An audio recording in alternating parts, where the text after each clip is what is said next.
Hey guys, I'm Nick, and you might be a little bit thrown off by this new look that's happening. It's temporary. This is a temporary look. I'm actually in my garage, so it might sound really echoey in here. Now, for the next month and a half, this is where I'm going to be filming all of my delicious recipe videos, and that is because we are building a brand new kitchen set on the Scran line.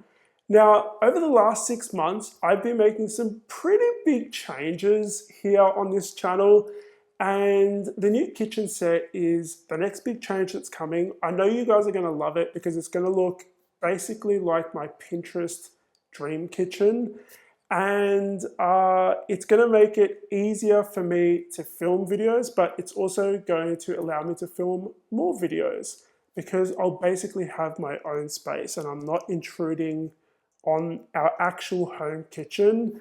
There'll be some more updates on why that's important a little bit later on in the year.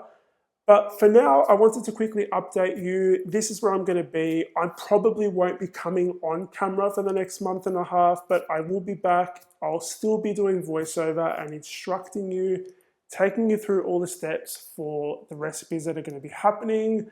But for now, I just wanted to, update you guys, and I think we should just get started on today's recipe. Thanks so much for supporting me, guys. I'll see you guys shortly. Soon.